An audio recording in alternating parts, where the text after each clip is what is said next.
Welcome back to another episode of the Experts in Fire podcast by Woodland Direct. With me today is Randy Mowry, and today's topic is, can I put a fire pit on a covered patio? Let's get into it. Hey Randy, how you doing? I'm good, Mike. How's it going over there today? It's beautiful and sunny, which means it's just going to be 20 degrees tomorrow, right? That's correct. Or snow. We could have snow. You know, we're on our way to some records around here with snow in May. You aren't kidding.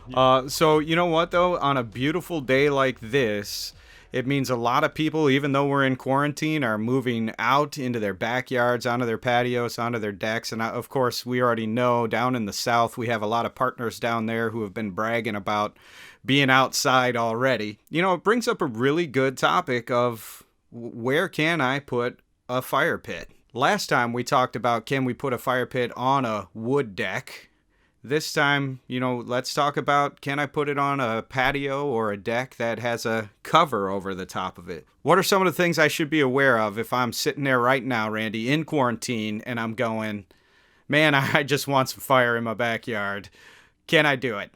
It's a great question. It's a very common question. And like you said, especially in times like now, so many more folks are adding to their houses and extending their living on the back patio. And instead of building something, they just want to add an overhead to kind of close off from rain and enjoy it a little bit more. Overheads are tough. Combustible materials, which most overheads are some type of wood structure. It could even be a awning style overhead. The biggest takeaway with that is going to be refer to the manual for the fire feature that you're purchasing. They're going to vary. They're going to vary based on the heat output for an individual fire pit. The heights could be anywhere from 6 foot clearance from the burner itself. So let's say your fire pit is 2 foot high, and then you need another 6 feet above that. So that means on a small fire pit, you may need 8 feet of clearance total. Or some fire pits are 7 foot, and then they go all the way to 8 feet. So that same 2 foot fire pit could require another 8 feet, which means you have to have a 10-foot clearance. How would I know if I'm buying a fire pit what that dimension would be? So with the manufacturers on a particular fire pit, most all of them are going to have some type of clearance to combustibles as a whole, meaning not only are they going to have the overhead clearance left to the ceiling height, but they're also going to have a left to right clearance to wood railings, for example, or to the vinyl siding of somebody's house. And that's going to be in the manual for a given burner. So if you're building your own fire pit, in the burner itself you're dropping in, same thing. They're going to have a clearance to combustible. And there's no blanket clearance to a ceiling height. There's not one that is common across the board that says, oh, okay, well, I'm doing 50,000 BTUs.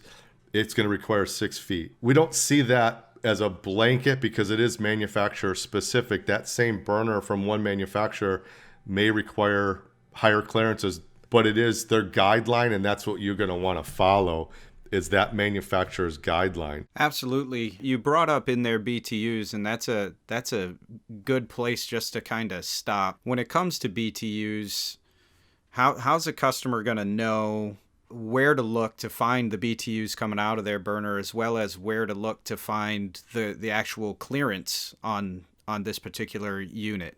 When it comes to each of the manufacturers will have some type of specification on what the BTU requirement is for their fire pit burner. One of the main reasons why is that, I mean, especially if you're running a hard pipe gas line, we'll say natural gas, and let's say that you're purchasing a burner that requires 100,000 BTUs, there's an intermittent just gas line that is ran, let's say tapped off a barbecue grill, only supplying you with 50,000 BTUs. That's going to really impact your flame. And so within those same specifications, you'll also find your clearance for overhead as well. So it is a combination, both. I know we talk about BTUs a lot, but it's important because it's all about the flame presentation. And if you only have 50% of what's required for a particular burner, that's going to impact your flame itself. Yeah, we refer to it as candles. You know, you buy something that's supposed to be this big, beautiful flame and have this big, beautiful flame height, and you end up with candles coming out of it. That's why I brought it up, Randy. Two things that a potential client needs to be aware of, and I know you bring it up to them when you're talking with them on the phone. One is, how many BTUs can your gas line output? I don't think people usually recognize. They think if I just run a gas line over here, it's gonna run, right? But there are limitations to how much gas is coming through that gas line, and they can find that in the manual, or by talking with a pro like you. And then they can also find if there are even clearances to a particular height above in that manufacturer's manual.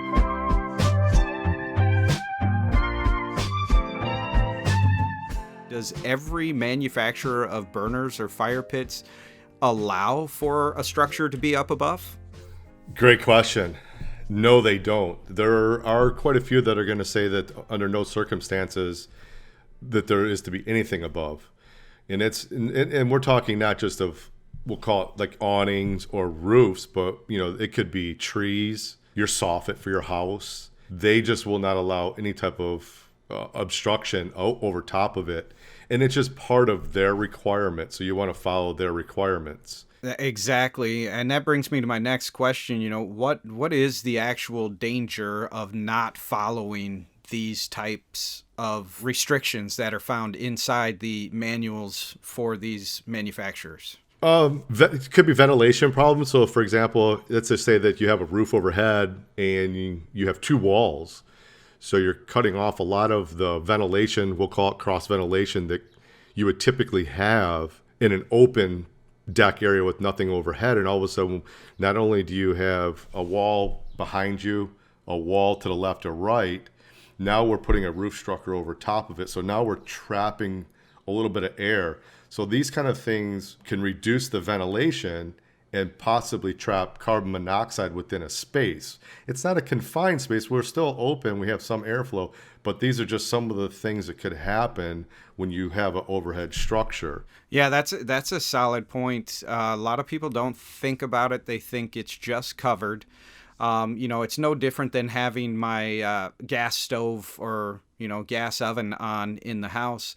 And there are studies coming out right now, even when it comes to your gas stove in your house, there are trace amounts of carbon monoxide that are being picked up inside the home because of gas stoves. Now, I'm not saying that people should be fearful. You just need to vent properly.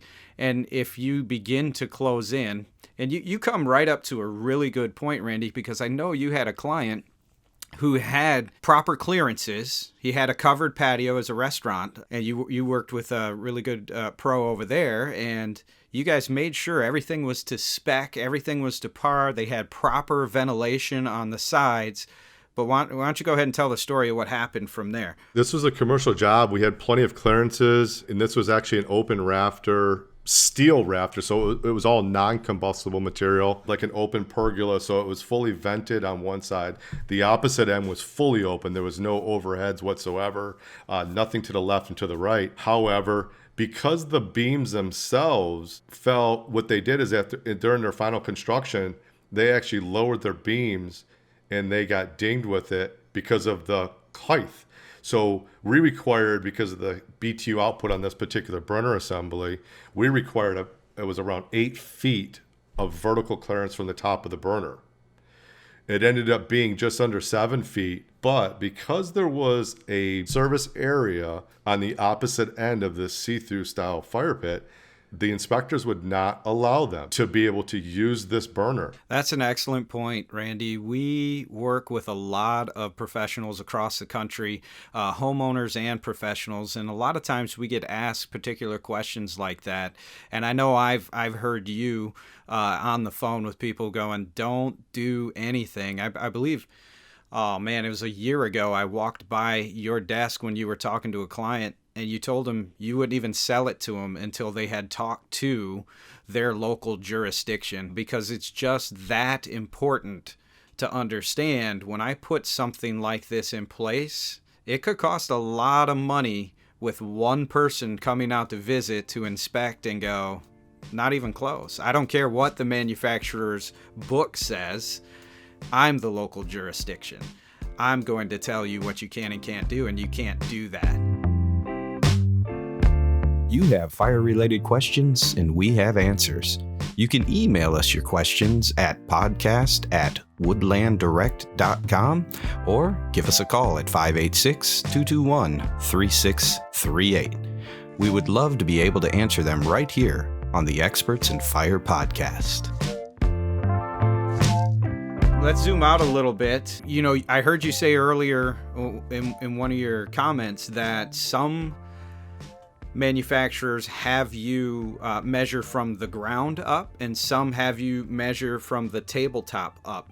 And what that clicked in my mind was we have pros and homeowners who will buy one of two things. And I'd like you to speak to both of them, please. One is a finished fire table that I bought. All I have to do is put some, bolts and nuts in, kind of assemble it, and attach a propane tank to it or a natural gas line. And then the other is we sell a lot of what we would call DIY fire pit. How do those differ in terms of these types of regulations, where they can put them? One of the things that I always like to ask when folks are purchasing, whether they're going to do a DIY or a turnkey style fire pit, is placement. Where are we putting this? What's its intention? Is there, anything overhead? Trees? Because that could determine whether they are going to buy a dining height table fire pit, or if they're going to turn around and buy something smaller or build their own. That's one of the things you think about. A lot of folks want some type of table to sit around and have a meal. Well, dining height tables instantly add height to any given table versus something that may only sit 16 inches off the ground or 12 inches off the ground, and then we have a 6-foot clearance above it. Or you go to something in the regards to like a dining table height that someone wants to sit around, or even a chat height table, something that it's all of a sudden is 32 inches tall, and then we have to add another 6 feet to it. I had it happen recently that they wanted a turnkey style fire pit that standard BTU is around 65,000 BTUs. And just from what they had seen, the client was like, well, I want a ton more flame. No problem. Is there anything overhead? No, there's not. Okay, so let's chat about, we can increase it to we'll say 150,000 BTUs, and that particular situation required 7 feet of clearance above the fire pit that sits 16 inches. Then all of a sudden within the conversation, find out, every now and then we roll out our retractable awning. Okay? Well, where is this retractable awning mounted at? Well, when it's fully retracted, it's 7 feet. That's 7 feet from the ground. We have to take that 16 inches of the fire pit. Now, all of a sudden, that big BTU burner that he was looking at is not going to be acceptable from a standpoint of mine, that I'm not comfortable selling him that, because I know what's going to happen is, as good as the material is, it may not catch on fire, but it will dry out and at some point could melt and or catch on fire. That's just one simple example of recent of, oh, I didn't think about that. Glad we talked about the overhead and the awning, because there was nothing overhead until we got to the awning part of it. Right. No, that's some good information right there. Wood is one thing, and I've heard you mention it a couple times. Wood overhead doesn't necessarily mean that all of a sudden it's going to start on fire. It's really over time. As we walk through our training, as we have over the years, it's time of drying that wood out. And contrary to, Bruce Springsteen, you don't need a spark to start a fire. It really just takes enough heat drying out that wood over time, and then the temperature to get to the right level, and it will combust in and of itself. And what I want to encourage people with is, don't half truth to get what you want, because you are putting your own safety and other people's safety in harm's way. You know, if you really want to make something happen, call one of our pros.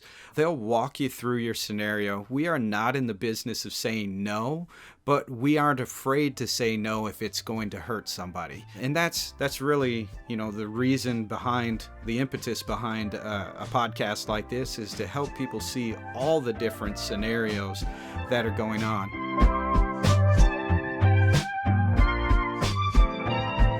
We've been talking about nothing but gas fire pits. Randy, is there ever a time when it is appropriate to put a wood burning fire pit? And we sell, you know, really thick metal pits that, you know, 1/4-inch steel, they're gorgeous.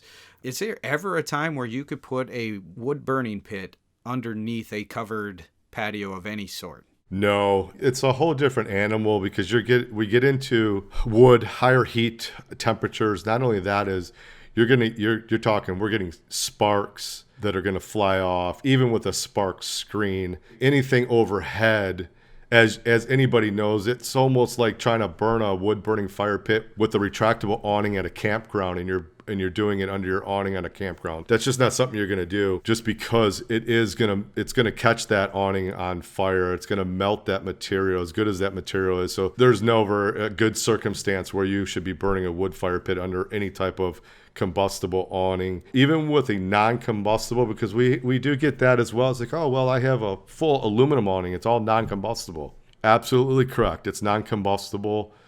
However, the finish that's on it, if it's painted, that could be a combustible paint.